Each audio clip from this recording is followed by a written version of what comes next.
क्या 2027 के महासंग्राम से पहले ही उत्तर प्रदेश की सियासत में नीली क्रांति का दम भरने वाले चंद्रशेखर आजाद रावण के सुर ठंडे पड़ चुके हैं?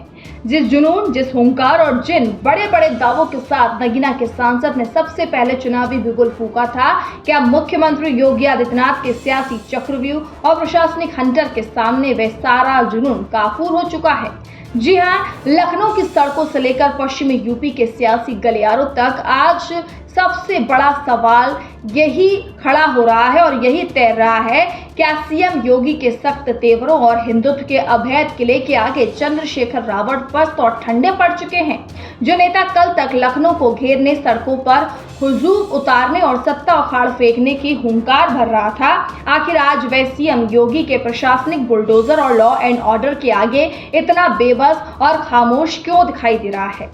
क्या रावण का वो आक्रामक तेवर सिर्फ चुनावी शगुफा था जो योगी आदित्यनाथ के इकबाल के सामने आकर पूरी तरह फुस हो चुका है? कि इस विशेष राजनीतिक पड़ताल में हम खोलेंगे रावण के उससे ठंडे पड़ते जनाधार और बैकफुट पर जाती रणनीति की पोल पूरी की पूरी हम खोलेंगे। नमस्कार, मैं हूं आपके साथ मानसी जैन। अगर आपने अभी तक इसे सब्सक्राइब नहीं किया है तो सब्सक्राइब कर लीजिए और अगर आपको ये वीडियो अच्छा लगे तो लाइक कीजिए, शेयर कीजिए और कमेंट जरूर कीजिए। जब लोकसभा चुनाव में नगीना सीट से जीत मिली तो चंद्रशेखर आजाद रावण और उनकी आजाद समाज पार्टी ने ऐसा माहौल बनाया मानो उत्तर प्रदेश की सत्ता की चाबी रातों रात उनके हाथों आ गई हो। बड़े बड़े बयान, आक्रामक भाषण और लखनऊ फतेह करने के बड़े बड़े दावे किए गए, लेकिन उत्तर प्रदेश की सत्ता पर कौन विराजमान है? महाराज जी, यानी मुख्यमंत्री योगी आदित्यनाथ। उत्तर प्रदेश में राजनीति का नियम बहुत साफ है, यहाँ बयानबाजी से ज्यादा इकबाल चलता है और योगी आदित्यनाथ का इकबाल पूरे प्रदेश में डंके की चोट पर बोलता है। रावण ने जो सोचा था कि वह अपने आंदोलनकारी रवैये से लखनऊ की सड़कों पर हंगामा खड़ा कर देंगे, लेकिन योगी सरकार के सख्त पुलिस प्रशासन और जीरो टॉलरेंस नीति ने रावण के हर सियासी मंसूबे पर पानी फेर दिया। जहां कायरता है वहीं लूटपाट है, असुरक्षा है, अराजकता है। ये आतंकवाद, ये नक्सलवाद, ये दंगे, ये उसी कायरता की निशानी है। क्योंकि जो सामने से नहीं लड़ सकता वो पीछे से वार करता है। और मैंने यूपी पुलिस से पिछले 9 वर्षों के अंदर इसी बात को कहा, एक सामान्य नागरिक के प्रति संवेदना, लेकिन अपराध और अपराधी के प्रति हमारी जीरो टॉलरेंस की नीति रहेगी और इसके लिए हमें जो कुछ भी करना पड़ेगा हम करेंगे। और मुझे प्रसन्नता है यूपी पुलिस ने उन लक्ष्यों को प्राप्त करके आज कुछ मॉडल गढ़े हैं, बनाए हैं और पिछले 9 वर्ष में यूपी कर्फ्यू से मुक्त है, दंगा से मुक्त है, कानून व्यवस्था की किसी भी चुनौती से मुक्त है। जरा सोचिए, जो नेता इको गार्डन से लेकर विधानसभा तक को घेरने की बात कर रहा था, आज उसकी रैलियों और बयानों से वो धार गायब क्यों है? वजह साफ है, सीएम योगी की कानून व्यवस्था की ऐसी बाउंड्री लाइन है जिसे लांघने की हिम्मत अब रावण के खेमे में नहीं बची है। योगी का सीधा संदेश है कि प्रदेश में कानून से ऊपर कोई नहीं, चाहे वे कितना भी बड़ा आंदोलनकारी चेहरा क्यों ना हो। इसी शक्ति ने चंद्रशेखर रावण के उस तथा कथित जुनून की हवा निकाल दी है। रावण के समर्थक 45 विधानसभा प्रभारियों की सूची जारी करके ढिंडोरा पीट रहे थे कि उन्होंने दलित, पिछड़े और मुस्लिम समीकरण का नया मास्टर स्ट्रोक चल दिया है, लेकिन जमीनी हकीकत क्या है? उत्तर प्रदेश की राजनीति सिर्फ फेसबुक, ट्विटर और यूट्यूब के व्यूज से नहीं चलती। जमीनी स्तर पर योगी आदित्यनाथ का जो कैडर और संगठन खड़ा है, उसके आगे रावण का ये कागजी ढांचा ताश के पत्तों की तरह ढहता दिख रहा है।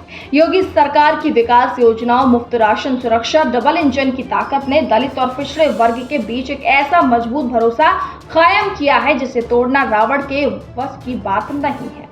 रावण जिस 85% आबादी के गोलबंदी का दावा कर रहे थे, वह जनता आज योगी आदित्यनाथ की सुरक्षा और सुशासन की गारंटी पर यकीन कर रही है। रावण का पीडीए काउंटर या मंडल 2.0 का दाव सिर्फ प्रेस कॉन्फ्रेंस तक सीमित रह गया है, जबकि जमीन पर सीएम योगी की कल्याणकारी योजनाएं सीधे लाभार्थियों के घर तक पहुंच रही हैं। चंद्रशेखर रावण ने सोचा था कि वे बीएसपी के कोर दलित वोट बैंक पर कब्जा कर लेंगे और समाजवादी पार्टी के मुस्लिम वोट बैंक में सेंध लगा देंगे, लेकिन हकीकत ये है कि ना तो मायावती का कैडर इतनी आसानी से रावण की तरफ खिसकने को तैयार है और ना ही अखिलेश यादव अपने वोट बैंक में कोई बड़ी टूट होने दे रहे हैं। और जहां तक भारतीय जनता पार्टी और मुख्यमंत्री योगी आदित्यनाथ का सवाल है, पश्चिमी यूपी से लेकर पूर्वांचल तक बीजेपी का पन्ना प्रमुख स्तर का संगठन रावण की हर रणनीति को नाकाम करने के लिए पहले से तैयार बैठा है। सहारनपुर, मुरादाबाद, बिजनौर और मेरठ जैसे जिन जिलों का हवाला देकर रावण बड़ा बनने का सपना देख रहे थे, वहां योगी आदित्यनाथ की अपराध विरोधी नीतियों ने आम जनता को जो सुरक्षा दी है, उसने जातीय ध्रुवीकरण के सारे एजेंट को बोतल में बंद कर दिया है। जब अपराध और माफिया राज खत्म होता है तो जनता किसी आंदोलनकारी के बहकावे में आने के बजाय उस नेता के साथ खड़ी होती है जिसने प्रदेश को दंगा मुक्त और भय मुक्त बनाया है। यही वजह है कि पश्चिमी यूपी में भी अब रावण की जनसभाओं में वो आक्रामकता और भीड़ नजर नहीं आ रही है जो चुनाव के समय दिखती थी। चंद्रशेखर रावण कहते थे कि जो हुआ वो सिर्फ ट्रेलर था, असली फिल्म 2027 में दिखेगी, लेकिन आज की तारीख में ये ट्रेलर ही फ्लॉप होता दिख रहा है। बेरोजगारी, छात्र और युवाओं के नाम पर उग्र प्रदर्शन का दावा करने वाले रावण आज खुद सियासी अलगाव का शिकार हो चुके हैं। ना तो कोई बड़ा दल उनसे हाथ मिलाने को तैयार है और ना ही जनता उनके किसी आक्रामक रुख का समर्थन कर रही है। मुख्यमंत्री योगी आदित्यनाथ की प्रशासनिक पकड़ और मजबूत राजनीतिक छवि ने रावण के तमाम आक्रामक दावों को पूरी तरह से बैकफुट पर लाकर खड़ा कर दिया है। जो रावण खुद को उत्तर प्रदेश का तीसरा विकल्प या किंग मेकर बता रहे थे, आज वे अपनी राजनीतिक जमीन बचाने के लिए संघर्ष करते दिखाई दे रहे हैं। तो क्या ये मान लिया जाए कि उत्तर प्रदेश की राजनीति में चंद्रशेखर आजाद रावण का जो गुब्बारा नगीना की जीत के बाद फूला था, उसे सीएम योगी के सुशासन और इकबाल ने पूरी तरह से पंचर कर दिया। जिस महासंग्राम का बिगुल रावण ने सबसे पहले फूका था, आज उसी संग्राम में वे सबसे पीछे और सबसे शांत नजर आ रहे हैं। सत्ता के सबसे बड़े किले उत्तर प्रदेश में योगी आदित्यनाथ की मजबूत दीवार से टकराकर रावण का हर सियासी दांव अब ठंडा पड़ता दिख रहा है। अब देखना यह होगा कि क्या रावण अपने इस ठंडे पड़े जनाधार में दोबारा कोई जान फूंक पाते हैं या फिर 2027 के चुनाव तक उनका ये नीला तूफान पूरी तरह से शांत हो जाएगा।